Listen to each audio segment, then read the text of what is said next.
Dina Shulkevich ne sait ni où elle est née, ni sa nationalité. Elle a été déportée avec sa mère et sa sœur en 1943. On nous a conduits dans une espèce de gare entourée de grillages. Les gens grimpaient sur les grillages. Nous, on nous a laissé passer. Nous sommes montés dans ce train et nous sommes partis. On devait rester couché sur la couchette du haut. Moi, je ne descendais jamais. On ne s'est jamais lavé. C'était terrifiant.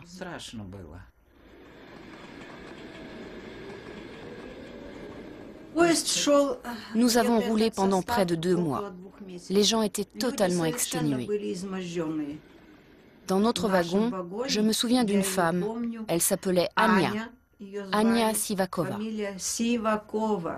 Elle a été déportée avec ses 2 filles, qui avaient aux alentours de 14 ans. La mère est devenue folle. Puis un vieil homme est mort. Des petits-enfants sont morts aussi. Ils les ont emportés pour les enterrer.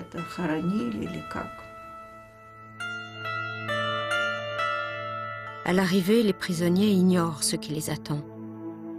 Immédiatement, la direction du goulag sépare hommes, femmes et enfants.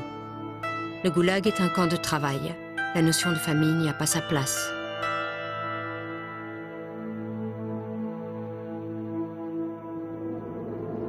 La plupart des camps étaient organisés autour d'une mine d'or, ou de charbon, ou d'un chantier gigantesque. Comme sur ces images, le canal reliant la mer Baltique à la mer Blanche, un des grands projets ordonnés par Staline. 25 000 prisonniers seraient morts pour le construire. Staline s'offre en fait une main-d'œuvre gratuite, chargée d'effectuer le travail le plus éreintant, celui que personne n'aurait accepté.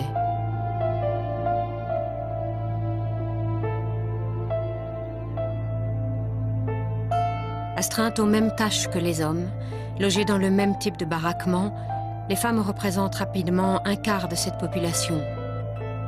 Elles découvrent un pays à l'intérieur du pays.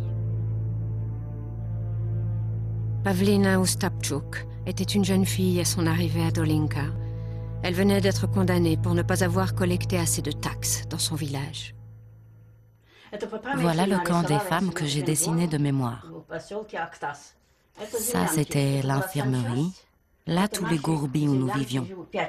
Ça, c'est là où ils stockaient nos affaires. Ça, c'était la cantine. Et ça, c'était les douches. Quand on regarde toute la région de Dalinka, tout cet immense territoire n'était que prison. On y voyait ces carrés de barbelés électriques, des zones pour hommes, pour femmes. À Saranki, Dabuvka, Dalinka, Abay, Voyne et même jusqu'à Karabas à 40 km. Tout ça, c'était comme si c'était entouré d'électricité. Comme ici, et toutes ces villes, c'était des camps. Et pareil vers Dalinka, c'était que des camps. D'un côté, il y avait des carrières. Impossible de fuir tellement les fossés étaient profonds. De l'autre, il y avait un canal et devant nous, c'était la route centrale avec ses barbelés. Et il y avait les champs à perte de vue.